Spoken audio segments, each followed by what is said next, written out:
여러분 안녕하세요. 반갑습니다. 오늘은 9월 13일 수요 성경 공부 시간입니다. 자, 이제 애굽에서 이제 탈출한 출애굽한 이스라엘 백성들은 광야 생활을 하면서 얼마나 그 광야가 힘들고 어렵습니까? 자연스럽게 이제 불평도 나오게 됐고 또 모세를 원망하기 시작을 하지 않습니까? 당신 때문에 당신 말 믿고 이렇게 나오게 됐는데 홍해 바다를 건너면 뭐하냐, 더 힘든 상황이 됐지 않느냐. 우리가 애굽에서 있을 땐 그래도 고기라도 좀 먹었는데 애굽에서 있을 땐 그래도 굶지는 않았는데 이게 뭐냐고 이제 막 그렇게 불평하고 원망하지 않습니까? 그랬을 때 하나님께서는 모세를 통해서 그들의 불만, 그들의 원망을 어느 정도 해결해 주십니다. 매일 아침마다 만나를 내려주셨고요. 또 고기 먹고 싶다 그러면 메추라기 떼를 보내셔서 그들로 하여금 고기도 먹게 하셨고요. 또 물이 없어서 또 원망하면 물이와 반석을 쳐서 물도 또 이렇게 또 먹게 하시고, 낮에는 구름 기둥으로, 밤에는 불 기둥으로 이스라엘 백성들을 인도하지 않습니까? 여러분, 그 광야는요, 그 낮에 그 때약볕에 견딜 수 있는 사람이 없잖아요. 어떻게 생활합니까? 근데 하나님께서 구름 기둥을 통해서 이스라엘 백성들을 움직일 때도 지치지 않게 하셨고, 또 밤에는 얼마나 온도가 떨어집니까? 광야 온도가. 불 기둥으로 그들을 따뜻하게 하셨고, 이동할 때는 항상 구름 기둥으로 그들의 안위를 지키시고 또 그들을 어떻게 그들의 가야 할 곳을 안내했던 그 하나님의 놀라운 역사들을 이스라엘 백성들은 경험을 하게 된 거죠. 자, 그럼에도 불구하고 여전히 광야는 힘들고 어려운 생활이었습니다.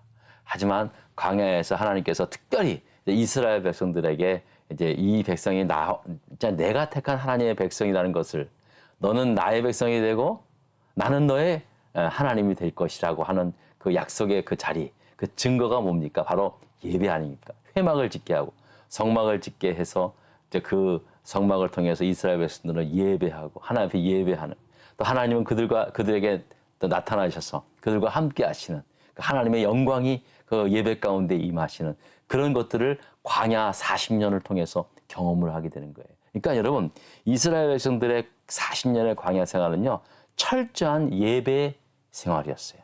우리가 그걸 잊어서는 안 돼요. 우리도 지금 우리가 이제 영적으로 보면 이 세상이 광야 아닙니까? 이 광야에서 하나님께서 어떻게 우리를 훈련시키십니까? 바로 예배입니다. 비록 출애굽 때랑 지금 때랑은 완전히 상상치도 못할 다른 시대이긴 하지만 그럼에도 불구하고 변함없는 하나님의 마음이 있어요. 하나님의 마음이 가 계신 곳이 어디냐? 예배의 자리라는 사실입니다. 이스라엘 백성들도 광야에서 예배의 삶을 훈련시켰던 것처럼 오늘날에도 하나님께서 우리들을 통해서 예배를 통해서 우리가 하나님의 자녀됨을 우리도 믿고 감사하게 되고 또 하나님도 예배의 자리를 통해서 그 영광을 받고 계신다는 사실입니다. 여러분, 이것을 꼭 잊어서는 안 돼요. 자, 그런데 물론 이제 이스라엘 백성의 입장에서 봤을 땐 그래도 광야라고 하는 것은요, 여전히 힘든 곳이 되었습니다. 여러분, 그렇지 않겠습니까? 그럼에도 불구하고 하나님께서는 모세라는 지도자를 통해서 그들과 함께 하셨죠. 근데 이제 모세가 지난 시간에 우리가 세 번에 걸쳐서 우리가 이제 배웠듯이, 이제 하나님의 그 약속의 말씀, 언약의 말씀, 친히 새긴 그 하나님의 말씀을 받으러 시내산으로 올라가지 않습니까? 이제 호렙산이라고도 하고요. 내려오질 않는 거예요. 거기서 40일 동안 있었으니까. 그러니까 이스라엘 백성들이 몇 주 지나니까 이거 불안해서 견딜 수가 없는 거야. 그래서 우리한테 아론과 그 제사장들한테 막 이제 우기지 않습니까? 우리를 인도할 신을 만들어 내라는 거예요. 보이는 신. 자, 늘 모세가 눈앞에 있을 때는 괜찮았는데 모세가 안 보이니까 불안한 거예요. 보이는 하나님을 만들어 내라는 거예요. 결국 그건 뭐냐? 자기들을 위한 새겨 만든 우상을 만들어 내라는 거였죠. 굉장히 참 어처구니 없는 일이 일어난 겁니다. 백성들이 그러니까 이제 아론은 어쩔 수 없이 그들의 요구대로 이제 그 금목걸이들 빼가지고 결국은 금송아지를 만들고 금송아지를 섬기는 그런 어처구니 없는 일을 저지르게 된 거죠. 하나님은 너무너무 화가 나가지고 모세한테 모세야, 지금 이 백성들이 야 진짜 우상을 만들어서 금송아지를 만들어서 지금 난리 났겠다. 난 이제 이 백성들하고는 더 이상 함께하지 못하겠다. 내가 저것들을 다 진멸하고 모세 너부터 다시 시작하겠다. 근데 그 말을 그렇게 한 거예요. 까딱해태간 모세가 아브라함 될 뻔했었어요. 근데 모세가 어떻게 합니까? 하나님 그렇게 하지 말라고. 그래서 하나님 말리지 않습니까? 근데 모세가 진짜 내려와 보니까 가관이 기가 막힌 거예요. 그 하나님한테 처음 말로 들었을 때는 아이고 그래도 하나님이 택한 백성인데 하나님이 그렇게 하면은 주변의 민족들이 뭐라 그러겠습니까? 그리고 나 그거 원치 않습니다. 뭐 나를 통해서 나 그거 원치 않아요. 모세가 하나님한테 간구했겠죠. 하나님 그렇게 하지 말라고. 모세가 내려와 보니까 이 기가 막힌 거예요. 하나님한테 듣던 것보다 자기가 직접 보니까 세상에 그 금송아지 앞에서 막 춤을 추고 난리가 나는 거야. 모세가 그냥 그 하나님한테 받은 그 두 돌판을 덜덜 깨뜨리는 거야. 아무리 화가 나도 그렇지 하나님께서 친히 쓰신 그 돌판을 던지긴 왜 던져? 그 금송아지들을 다 불에 태워가지고 다 빠가지고 막 물에 타서 막 먹이게 하고 막 모세가 너무너무 화가 난 거예요. 그랬더니 또 하나님께서 모세에게 명령하지 않습니까? 모세가 나와 함께 할 사람 나와. 그러니까 레위 사람들이 나오지 않습니까? 레위 사람들이 이제 칼을 차게 하고 그들이 만나는 자기 뭐 친척, 부모, 형제, 이웃 뭐 할 것 없이 싹 도륙하라는 거예요. 결국 얼마나 죽었을까? 3,000명의 사람들이 죽었어요. 야, 이게 참 끔찍한 일이죠. 결국은요, 이 레위 사람들이 자기 형제, 자기 친구, 자기 이웃을 칼로 죽이라고 그랬거든요. 대부분 죽은 사람이 레위 사람이었을 것 같아요.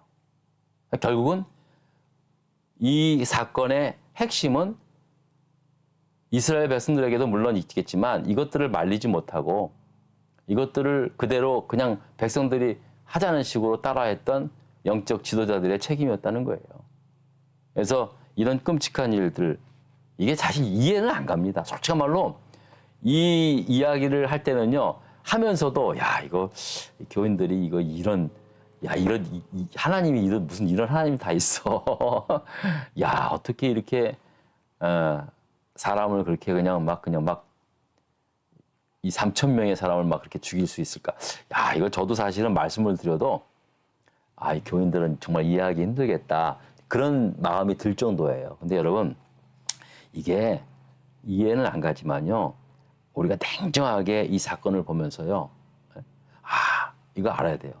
하나님을 대신해서 자기를 위하여 새겨 만든 우상을 만들 때 하나님께서 이렇게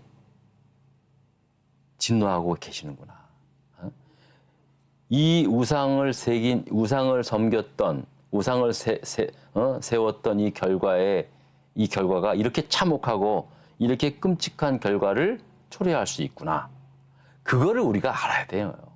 무슨 하나님이 이렇게 무서운 하나님이다. 이렇게 우리가 물론 이제 그런 생각이 들겠지만요. 보다도 큰 핵심은 뭐냐면은 나를 위하여 새겨 만든 우상을 섬길 때 이런 끔찍한, 이런 참혹한 결과를 가져올 수 있구나라는 것을 아는 거예요. 더 조심해야 되는 거죠. 아무튼 이 사건은요, 이스라엘 백성들에게 아주 뼈에 사무치도록 뼈저리게 각인되는 그러한 사건이었음에 분명합니다. 자, 그리고 이제 하나님께서는 모세에게 이렇게 말씀을 하십니다. 자, 출애굽기 33장에 넘어와서요. 자, 이제 1번 우리 한번 문제를 보도록 하겠습니다. 자, 여호와 하나님께서 모세에게 이르시되 이스라엘 백성을 젖과 꿀이 흐르는 땅에 이르게 하리니 나는 너희와 함께 올라가지 아니하시겠다. 그렇게 말씀하신 거예요. 그 이유는 무엇입니까? 라고 말씀을 합니다. 자, 이제 출애굽기 33장 1절로부터 3절을 쭉 읽어보면요. 이제 3절에 특히 하나님께서 이렇게 말씀합니다. 모세야, 이제 내가 어차피 너한테 너희 백성이랑 약속을 한 거니까 너희는 젖과 꿀이 흐르는 땅에 이르게 하려니와 그냥 들어가게 될 것이다. 근데 나는 이렇게 말씀합니다. 나는 너희와 함께 올라가지 아니하리니 너희는 목이 곧은 백성인즉 내가 길에서 너희를 진멸할까 염려합니다. 라고 라고 말씀을 합니다. 하나님께서 정말 화가 나신 것 같아요. 내가 너희와 함께 가면은 이 모이 곧고 이 패역한 이스라엘 백성들을 가만히 둘 수가 없겠다. 다 진멸하고 말 것이다. 그러니 나는 안 갈 테니까 모세야, 너가 그냥 백성들이랑 같이 가라. 그렇게 말씀을 하고 있는 것입니다. 정말 진짜 하나님의 그 마음이 어떠한 마음인지를 이제 우리가 알 수 있어요. 첫 번째는 뭡니까? 그만큼 하나님이 진노했다는 거예요.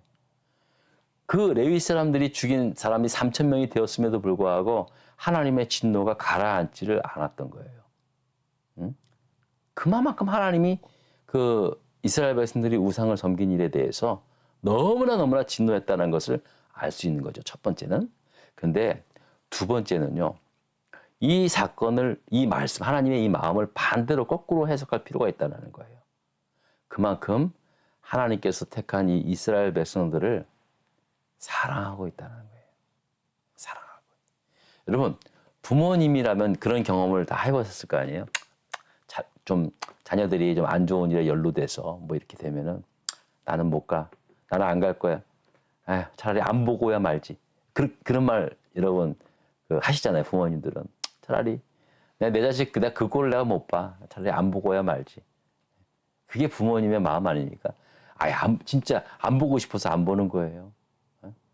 부모님의 마음은 그거 아니잖아요. 하나님도 똑같은 마음이에요. 나는 이 백성들이랑 도저히 함께 갈 수가 없어. 이 목이거든 이 뻣뻣한 백성 갈 수가 없어. 이 말은 뭐냐면요. 지금 제 회개해야 된다. 너네들 온전히 바로 내가 택한 백성으로 온전히 바로 서지 않으면 난 너네들이랑 같이 할 수 없어. 하나님의 마음이에요. 그 마음을 우리가 읽어야 되는 거예요. 자, 그러니까 어떡합니까? 2번의 말씀입니다. 자, 2번 봅니다. 자, 2번. 이스라엘 자손이 호렙산에서부터 그들의 장신구를 떼어낸 이유는 무엇입니까? 라고 그렇게 말씀을 합니다. 자, 2번을 보니까는요, 이제 그 하나님께서 내 이 백성들이랑 같이 가나안 땅에 못 들어가겠다 하니까 이 말씀을 전에 듣는 이 이스라엘 백성들이 어떻게 했냐면요. 4절을 볼까요? 백성이 이 준엄한 말씀을 듣고 33장 4절입니다. 백성이 이 준엄한 말씀을 듣고 슬퍼했다 그랬어요. 이건 왕왕 울었다는 거예요. 가슴을 치며 통곡했다는 거예요. 그리고 한 사람도 자기의 몸을 단장하지 않았다는 거예요. 한 사람도. 이 말은 뭐냐면 온 백성들이 하나님의 이 준엄하신 말씀 앞에 이제 너네들은 같이 안 할 거야. 이 말씀에 다 무릎 꿇고 회개하며 순종했다는 하나님 말씀. 단장하지 않았다는 건요. 더 이상 내가 목이고도 아니에요. 하나님 앞에 다 그 겸손, 다 머리 숙여서 하나님 잘못했습니다. 회개했다라는 그런 말씀으로 그렇게 보게 되는 거예요. 자, 그랬더니 하나님께서 이제 그들을 보시고 6절에 어떻게 하라고 말씀하냐면요. 자, 6절에 볼까요? 여호와께서 모세에게 이르시기를 이스라엘 자손에게 이르라. 너희는 목이 곧은 백성인즉 내가 한순간이라도 너희 가운데 이르면 너희를 진멸하리니 너희는 장신구를 떼어내라. 그리하면 내가 너희에게 어떻게 할 것인지를 정하겠다 얘기한 거예요. 하나님께서. 그러니까 하나님께서 항상 그런 거예요. 내가 너 끝장내겠다 그래도 이제 진짜 하나님은 정말 우리 아버지세요. 똑같아. 우리 아버지, 우리 부모님들이랑 막 진짜 그때는 막 끝장날 것 같이 얘기해도 너 이렇게 안 하면 내가 너 진짜 안 볼 거야 뭐 이런 식으로 얘기하잖아요. 결국 부모님들은 하나님도 마찬가지예요.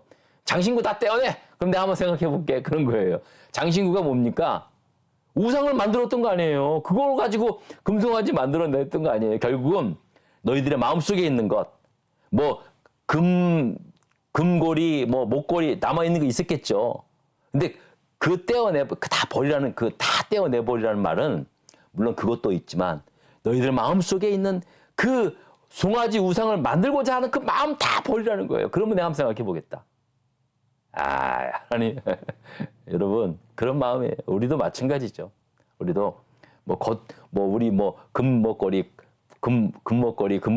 금귀걸이, 다 달지 말라. 그 말이 아니라, 그 말이 아니라요. 언제나 우리 마음 속에 나를 위하여 새겨 만들 우상의 그 것들, 그 소재들 다 버리라는 거예요. 다 내려놓으라는 거예요. 그게 회개의 그 모습이에요. 아름다운 모습이에요. 이스라엘 백성들이 그 준엄한 그 하나님의 진노 앞에서 결국은 그들이 슬퍼하며 모든 것들을 다 내어버리잖아요. 그게 사실은 신의 한수인 거예요. 그게. 여러분, 결국은요. 우리 믿는 우리 하나님의 자녀들의 신의 한수는 뭐냐? 하나님의 말씀에 순종하고 하나님의 말씀에 회개하는 것. 이게 신의 한수예요. 신의 한수. 할렐루야. 아멘. 아멘. 예? 아멘입니다. 여러분, 오늘 여기까지 하는데요. 잊지 마십시오. 하나님의 진노는 곧 하나님의 사랑이에요. 관심이 없으면, 여러분, 우리 흔히들 그런 얘기 하잖아요. 관심이 있으니까 화가 낸다는데, 하나님의 진노는요, 그보다 더. 하나님이 진짜로 뭐 다 진멸하고 싶어서 하는 겁니까?